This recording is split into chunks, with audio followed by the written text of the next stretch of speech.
15 ஜூலை 2026 ஆண்டின் பொதுக்கால 15ஆம் வார புதன் நற்செய்தி வாசகம். மத்தேயு எழுதிய தூய நற்செய்தியிலிருந்து வாசகம். ஆண்டவரை மாட்சி உமக்கு. அதிகாரம் 11, இறை வசனங்கள் 25 27 முடிய. அக்காலத்தில் இயேசு கூறியது: தந்தையை, விண்ணுக்கு மண்ணுக்கும் ஆண்டவரே உம்மை போற்றுகிறேன். ஏனென் ஞானிகளுக்கும் அறிஞர்களுக்கும் இவற்றை மறைத்து குழந்தைகளுக்கு வெளிப்படுத்தினீர். ஆம் தந்தையே, இதுவும் திருவுளம். என் தந்தை எல்லாவற்றையும் என்னிடத்தில் ஒப்படைத்திருக்கிறார். தந்தையை தவிர வேறு எவரும் மகனை அறியார். மகனும் அவர் யாருக்கு வெளிப்படுத்த வேண்டுமென்று விரும்புகிறாரோ அவருமன்றி வேறு எவரும் தந்தையை அறியார் என்று கூறினார். ஆண்டவரின் அருள்வாக்கு. கிறிஸ்துவை உமக்கு புகழ். இயேசுவில் பிரியமான அன்பு சகோதர சகோதரிகளை, இன்றைய நாளில் இறைவன் உங்கள் அனைவரையும் நிறைவாக ஆசிர்வதிக்கும்படியாகும் பல்வேறு தேவைகளுடன் மன்றாட்டுடன் ஜெபிக்க வருகின்ற நம்முடைய தமிழ் கத்தோலிக்க அனைத்து பிள்ளைகளையும் இறைவன் நிறைவாக ஆசிர்வதிக்கும்படியாக இந்த காணொலி மூலமாக நீங்கள் வேண்ட இருக்கப் போகின்ற மன்றாட்டுக்களை இறைவனத்தில் உங்களுக்காக என்னுடைய திருப்பலியில் வைத்து ஜெபிக்கின்றேன். இன்று நாம் புனித பொனவென்ச்சர் நினைவு நாளை கொண்டாடுகின்றோம். பிரான்சிஸ்கன் சபையின் தலைவராகவும் ஆயர், கர்தினால் மற்றும் திருச்சபையின் டாக்டராக விளங்கினார். ஜியோவனி டபில்லா என்ற பெயரில் பிறந்த இவர் பிரான்சிஸ்கன் சபையில் சேர்ந்த பின் பொனவென்ச்சர் என்ற பெயரை ஏற்கிறார். பாரிஸில் இறையியல் கற்று பேராசிரியராக அங்கு பணியாற்றுகிறார். பிரான்சிஸ்கன் சபையில் ஏற்பட்ட கருத்து வேறுபாடுகளுக்கு நடுவுநிலையான தீர்ப்பை வழங்கி எளிமை, இறை பக்தி மற்றும் அறிவார்ந்த வாழ்வை வலியுறுத்தினார். சிறந்த மறையிலராகவும் மறை ஞானியாக விளங்கிய இவர் ஜெபமும் தூய வாழ்வும் கடவுளை அடைய வழியும் என போதித்தார். 1273 கர்தினாலும் ஆயிரமாக இவர் திருச்சபையினுடைய ஒற்றுமைக்காக உழைத்து பேரவையில் பணியாற்றிய பொழுது ஏனடி சேர்கிறார். கிறிஸ்தவரிடையே ஒற்றுமை, அன்பு, சேவை மற்றும் கிறிஸ்தவ முன்மாதிரி கொண்டு வாழ்வதின் முக்கியத்துவத்தை வாழ்வில் அவர் எடுத்து காட்டியிருக்கிறார். இவருடைய பரிந்துரையோடு நாம் ஜெபிக்கின்ற அனைத்து மன்றாட்டுகளையும் இறைவன் ஏற்று நமக்கு ஆசீர்வாதத்தை வழங்கலாம். இன்றைய நாளில் நற்செய்தி வழியாக இயேசு வாழ்விலேயே மிக உன்னதமான மற்றும் நெகிழ்ச்சியான ஒரு தருணத்தை நமக்கு காட்டுகிறது. இதற்கு முந்தைய வசனங்கள் கப்பர்நாம், கொராசி நகர மக்களுடைய கடினமான இதயங்களை கண்டு வருத்தம் அடைந்த இயேசு இப்பொழுது தந்தையாம் கடவுளை நோக்கி புகழ்வரை உரைக்கிறார். இந்த வார்த்தைகள் வெறும் ஜெபம் அல்ல, இறைவனை நாம் கண்டடைய வேண்டும் என்பதற்கான ஆழமான ரகசியத்தை நமக்கு வெளிப்படுத்துகின்ற ஒரு திறவுகோல். இயேசு ஜெபிக்க தொடங்குகின்ற பொழுது தந்தையை, விண்ணுக்கு மண்ணுக்கும் ஆண்டவரை உம்மை போற்றுகிறேன் என்கிறார். எதற்காக போற்ற வேண்டும்? ஞானிகளுக்கும் அறிஞர்களுக்கும் இவற்றை மறைத்து ஞானிகளுக்கு குழந்தைகளுக்கு வெளிப்படுத்தினரே என்பதற்காகவே. விவிலியத்தில் ஞானிகள், அறிஞர்கள் என்று இயேசு குறிப்பிடுவது அன்றைய சமூகத்தில் தங்களை மறைநூல் வல்லுநர்கள் என்றும் ஆன்மீகத்தில் உயர்ந்தவர்கள் என்று நினைத்து கொண்டிருக்கின்ற பரிசேயர்களையும் சதுசேயர்களையும் குறிப்பதாகும்.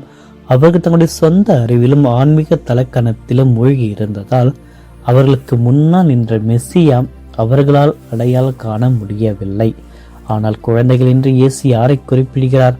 வயது முதிராத குழந்தைகள் அல்ல, மாறாக அகந்தையும் கள்ளம் கபடம் இல்லாத இறைவனை முழுமையாக சார்ந்திருக்கின்ற எளிய மனிதர்களை, மீனவர்களை, பாவைகளை தான் இயேசு குழந்தைகள் என்கிறார்.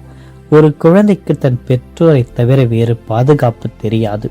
அதுபோல தங்களது சுய ஞானத்தை நம்பாமல் இறைவனையே முழுமையாக சார்ந்திருக்கும் எளிய இதயங்களுக்கு மட்டுமே இறை வார்த்தையின் ஆழமான உண்மைகளை தந்தை வெளிப்படுத்துகிறார். தொடர்ந்து என் தந்தை எல்லாவற்றையும் என்னிடத்தில் ஒப்படைத்திருக்கிறார். தந்தையை தவிர வேறு யாரும் மகனை அறியார். இது தந்தைக்கும் மகனுக்கும் இடையே உள்ள பிரிக்க முடியாத தெய்வீக நெருக்கத்தை காட்டுகிறது. இந்த உலக அறிவு கொண்டு யாரும் கடவுளை முழுமையாக புரிந்து கொள்ள முடியாது. ஏனெனில் கடவுள் மனித அறிவுக்கு எட்டாதவர்.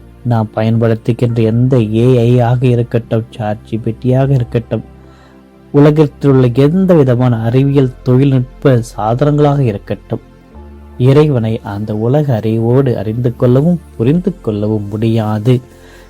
அதற்கு ஒரே வழிதான் இயேசு கிறிஸ்துவை அறிந்து கொள்வதுதான். இயேசு வழியாக மட்டும்தான் தந்தையாக இறைவனை நம்மால் கண்டறிக்க முடியும். இயேசுவின் வழியாக மட்டும்தான் கடவுளுடைய உண்மையான அன்பையும் அவருடைய திருவுளத்தையும் புரிந்து கொள்ள முடியும். இயேசு அந்த அறிவை யாருக்கு வெளிப்படுத்த விரும்புகிறார்? மகன் யாருக்கு வெளிப்படுத்த விரும்புகிறாரோ அவரை என்று வேறு யாரும் தந்தையை அறியார் என்றுதான் இன்றைய நற்செய்தி வாசகம் குறிப்பிடுகிறது.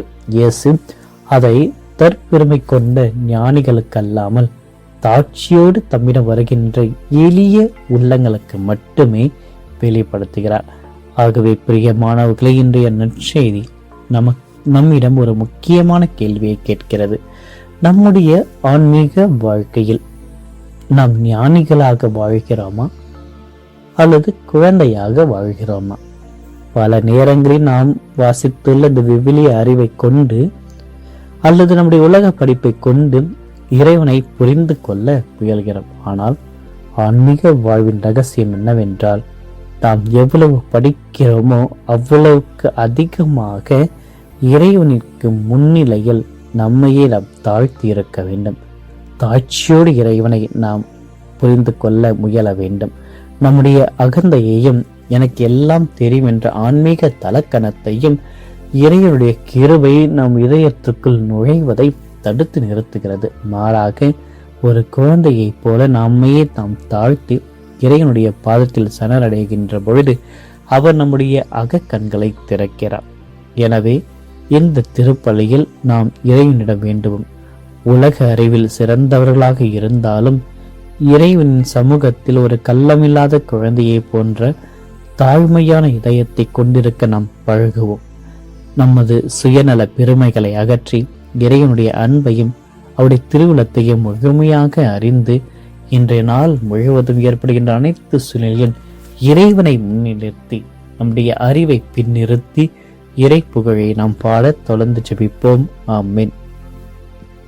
மன்றாடுவோமாக. விண்ணுக்கும் மண்ணுக்கும் ஆண்டவரே எம் இறைவா, நீ தந்த இந்த புதிய நாளிற்காக, உமது கிருபைக்காக, இந்த புதிய விடியலுக்காக உம்மை போற்றுகிறோம், ஆராதிக்கிறோம், உமக்கு நன்றி கூறுகிறோம். இந்த விடியலில் உமது பாதத்தில் எங்களையே முழுமையாக அர்ப்பணிக்கின்றோம். ஆண்டவரே, இன்றைய நற்செய்தி வழியாக உண்மையான அன்பு நாங்கள் எவ்வாறு கண்டடைய வேண்டும் என்ற ஆன்மீக ரகசியத்தை எங்களுக்கு கற்றுத்தந்தமைக்காக உமக்கு நன்றி. எங்களது உலக அறிவு, படிப்பு மற்றும் திறமைகளை கண்டு நாங்கள் ஆன்மீக தலக்கணம் கொள்ளாதபடி இன்று எங்களை காத்தருளும். எனக்கு எல்லாம் தெரியும் என்ற அகந்தையை எங்களிடமிருந்து இன்று அகற்றி உமது சமூகத்தில் ஒரு கள்ளமில்லா குழந்தையை போன்று தாழ்மையான ஒரு இதயத்தை நாங்கள் கொண்டிருக்க எங்களுக்கு உதவியாக வாரும். இயேசுவே, நீர் உமது தந்தையை எங்களுக்கு வெளிப்படுத்த விரும்புகிறீர். ஒரு குழந்தை தன் பெற்றோரை முழுமையாக சார்ந்து வாழ்வதைப் போல நாங்களும் எங்களுடைய ஒவ்வொரு தேவைகளிலும் சவால்களிலும் உம்மை மட்டுமே சார்ந்து வாழ்கின்ற ஒரு நம்பிக்கையை, துணிச்சலை எங்களுக்கு தாரும். ஆண்டு இந்த புதிய நான் செய்ய இருக்கின்ற அனைத்து வேலைகளையும், எடுக்க இருக்கின்ற ஒவ்வொரு முடிவுகளையும் உமது கரத்தில், உமது பாதத்தில் ஒப்படைக்கின்றோம். எங்களுடைய சிந்தனை, சொல், செயல் அனைத்தையும் உம்முடையத்தில் ஒப்படைக்கின்றோம். எங்கள் குடும்ப உறுப்பினர்கள், பிள்ளைகள் மற்றும் எங்களோடு பணியாற்றுபவர்கள் அனைவரையும் ஆசீர்வதியும். இன்று நாங்கள் சந்திக்கும் ஒவ்வொரு நபரிடத்திலும் உமது அன்பை காண எங்களுக்கு உதவியாக வாரும். எங்களுடைய இதயங்களில் உள்ள இந்த தனிப்பட்ட மன்றாற்றுக்கள், கவலைகள் அனைத்தையும் நீர் அறிவு. திருவுளத்தின்படி எங்கள் தேவைகள் நிறைவு செய்து இந்த நாள் முழுவதும் தீய சோதனைகளிலிருந்து எங்களை பாதுகாத்து உமது அமைதியிலும் ஆசீர்வாதத்தை எங்களை வழிநடத்தியலும். பெருகி வருகின்ற இயற்கை சீற்றத்தால் பல்வேறு நகரங்களில் பாதிக்கப்பட்டிருக்கின்ற அனைத்து பிள்ளைகளையும் உமது அன்பின் அரவணைப்பால் ஆசீர்வதியும் பலப்படுத்தும். ஆண்டவரே, உமது தெய்வீக பிரசன்னத்தினால் ஏழை எளியவர்களுக்கு தேவையான உணவு, உறைவிடம், உடைகள் அனைத்தையும் தந்து அவர்களை ஆசீர்வதித்தல். வேலையில்லாத பிள்ளைகளுக்கு நல்ல ஒரு வேலையும், படிப்பில் கஷ்டப்பட்டு பிடிக்கின்ற ஒவ்வொரு பிள்ளைகளுக்கும் தேவையான அறிவையும் ஞானத்தையும் உடல் வளத்தையும் நிறைவாக அளித்தரலாம். ஒன்றுமே புரியாத இந்த நவீன உலகில் பலவிதமான தீய பழக்கத்தில் உழலுகின்ற அனைத்து இளைஞர்களையும் மீண்டும் ஒரு புதிய வழியில் உமது பாதையில் நடந்திட, வாழ்க்கையினுடைய அர்த்தத்தை உணர்ந்து கொள்ள அவங்களுக்கு உதவியாக இரும். அவர்களோடு தங்கியறலும். வயது முதிர்ந்திருந்த பிள்ளைகளுக்கு தன்னுடைய வயது முதிர்ந்த இந்த ஒரு நிலையில் தனக்கு யார் இருக்கிறார் என்று ஏக்கத்தோடு இருக்கின்ற அனைத்து பிள்ளைகளையும், அனைத்து பெரியவர்களையும், முதியவர்களையும், மாற்றுத்திறனாளிகளையும் நீ நிறைவாக ஆசீர்வதியும். ஆண்டவரே, உமது பிரசன்னத்தை இந்த உலகம் பெற்றிட, உமது ஒளி இந்த உலகத்தின் மீது ஒளிர்ந்திட, உமது வார்த்தையினால் இந்த உலகில் உள்ள அனைவருடைய செவிகளிலும் உமது அன்பை அவர்கள் உணர்ந்திட, அந்த அன்பை சுவைத்திட, இரக்கத்தை பெற்றிட, ஒரு மன்னிப்பை பெற்றிட உதவியாக வாரும். தொடர்ந்து எங்கள் அனைவரையும் ஆசீர்வதித்து, எங்கள் மன்றாட்டுகளை ஆசீர்வதித்து, இந்த நாளை வெற்றியாகும் மகிழ்ச்சியானதாகவும் மாற்றி உமது மகிமையை வெளிப்படுத்தி அருளும்.